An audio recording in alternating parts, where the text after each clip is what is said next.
Hello guys, welcome to my channel. Jadi di sini saya ingin berbicara tentang isi buku yang berjudul Islam dan Evolusi yang ditulis oleh Sohaib Ahmad Malik. Saya akan mengulas secara garis besar dan disclaimer nih. Jadi sebenarnya saya belum membaca secara seutuhnya, tapi saya paling tidak sudah membaca secara review dari ada yang sudah membaca, dan saya membaca pada bagian bab awal. Apa sih sebenarnya evolusi itu, apa yang membuat evolusi itu bertahan sampai saat ini, dan argumen-argumen serta pandang dari Pak Sohaib Ahmad Malik berdasarkan teologi Asy'ariyah Al-Ghazali nih. Oke, let's check it out.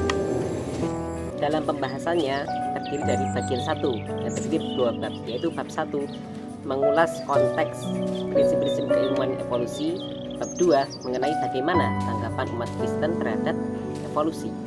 Pada bagian 2 yang pertama yaitu perspektif Islam tentang evolusi, pada bab 3 membahas ayat Al-Quran dan hadis yang relevan dengan evolusi. Pada bab 4 bagaimana respon tokoh muslim baik menolak, menerima, ataupun akomodatif terhadap teori evolusi. Pada bab 5 berisi tentang hasil pemikiran tokoh kontemporer terhadap karya muslim, dan bagian 3 berisi pertimbangan metafisika yang berisi atas bab 6 perspektif Asy'ariyah, bab 7 mengevaluasi argumen desain sehubungan dengan evolusi, dan pada bab 8 yang berisi tentang moralitas dalam lingkup evolusi. Yang terakhir yaitu bagian 4 yang berisi pertimbangan hermeneutik yang berisi pada bab 9 kerangka pemikiran Al-Ghazali, dan bab 10 evaluasi evolusi berdasarkan kitab suci melalui kerangka pemikiran Al-Ghazali. Baiklah, mari kita cek satu-satu. Oke, berikutnya evolusi sebenarnya terbagi menjadi 2, yaitu makroevolusi dan mikroevolusi.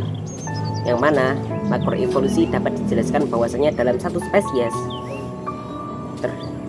terdapat 2 jenis seperti kucing, dalam satu spesies kucing terhadap kucing hitam dan kucing putih.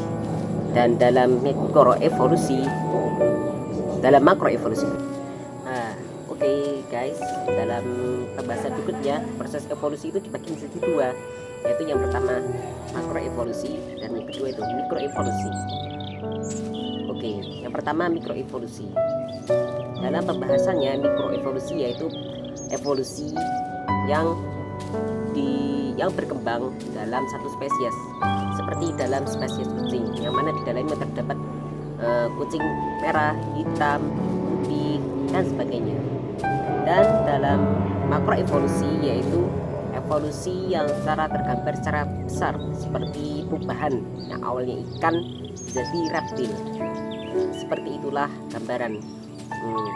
Dan pada dasarnya kedua evolusi itu terbentuk karena 2 aspek, yaitu pewarisan dan variasi. Yang mana pewarisan itu seperti orang tua kepada anaknya, dan variasi yaitu perubahan yang ada di dalamnya. Oke, ke pembahasannya selanjutnya ya. Jadi dalam teori evolusi ini terdapat beberapa hal yang harus diperhatikan bagi pengamat teori evolusi. Jadi saya langsung saja ya. Yang pertama, evolusi itu terpengaruh oleh lingkungan dan keadaan di tempat yang tertentu, dan apa yang terjadi dalam persaingan di spesies di tempat tersebut. Kemudian yang berikutnya yaitu evolusi itu dapat diteliti secara lanjut, akan tetapi terkadang terdapat anomali atau perubahannya tidak dapat ditebak di tengah jalannya. Jadi terkadang ada mutasi atas terkena radiasi, ataupun dia bisa beradaptasi secara lebih daripada spesies yang lain, yang menyebabkan perbedaan yang signifikan terhadap spesies yang lain. Yang kemudian yaitu evolusi itu terjadi secara panjang, tidak secara singkat. Jadi evolusi itu mengalami proses yang panjang, tidak secara tiba-tiba langsung jadi evolusi, tidak. Jadi terdapat proses di sana.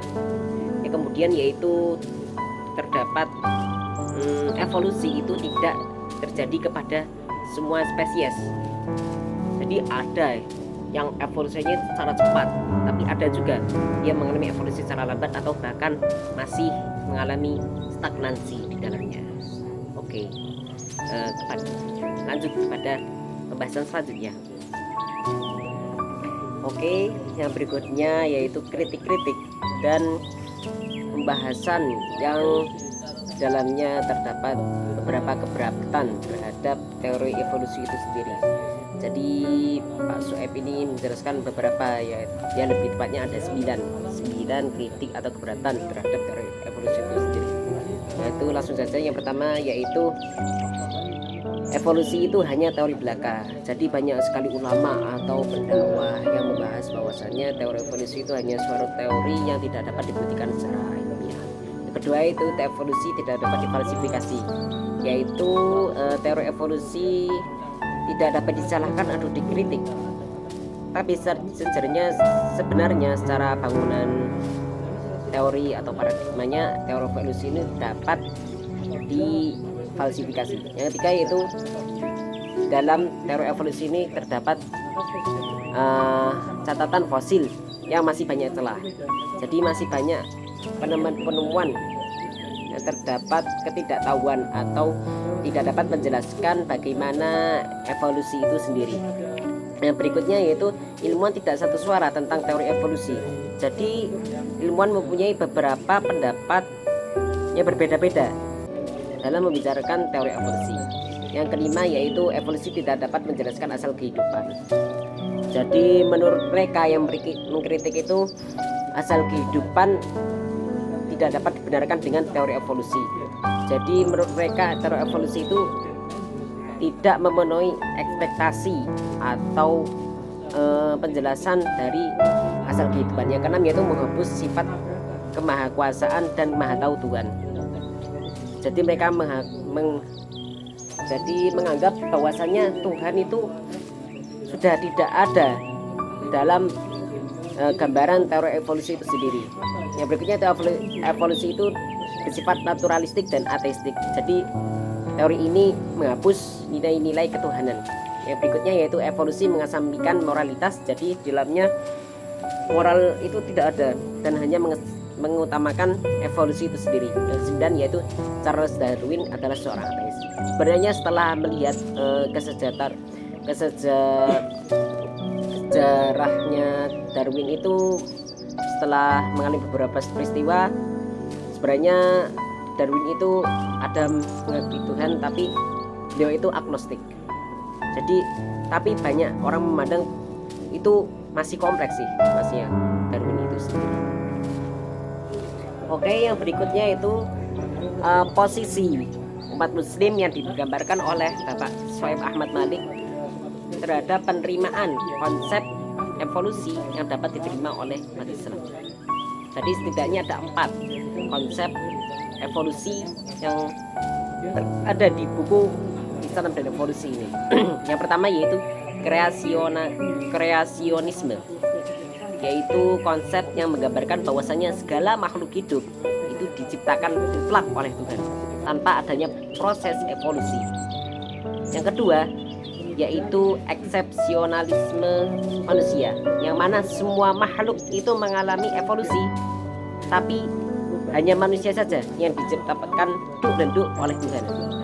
Yang ketiga yaitu eksepsionalisme Adam, yaitu segala makhluk termasuk manusia itu mengalami evolusi terkecuali Nabi Adam sendiri. Yang keempat yaitu teori pengecualian, yang mana semua makhluk hidup baik Nabi Adam dan hewan segalanya mengalami konsep evolusi.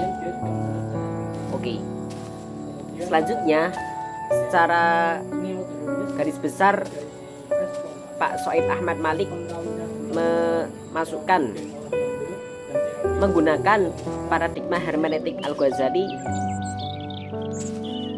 setelah hasil mengalami pengerenungan dan penggunaan konsep bangunan paradigma hermeneutik Al-Ghazali, dapat dimasukkan bahwasanya hanya 3 yang pas untuk digunakan sebagai konsep berdasarkan pembacaan dari pisau analisis Al-Ghazali, yaitu teori pengecualian manusia, pengecualian Nabi Adam, dan kreasionisme. Dan teori pengecualian tidak masukkan. Jadi secara itulah garis besar, dan Sohaib Ahmad Malik lebih berpihak kepada teori pengecualian Nabi Adam, yang mana Nabi Adam itu tidak masuk dalam produk evolusi. Oke, sekian. Mungkin ini bentuk bukunya ya, cukup besar dan halamannya mencapai 475. Bisa dibeli di Shopee. Oke, sekian. See you. Tunggu di episode berikutnya. Terima kasih.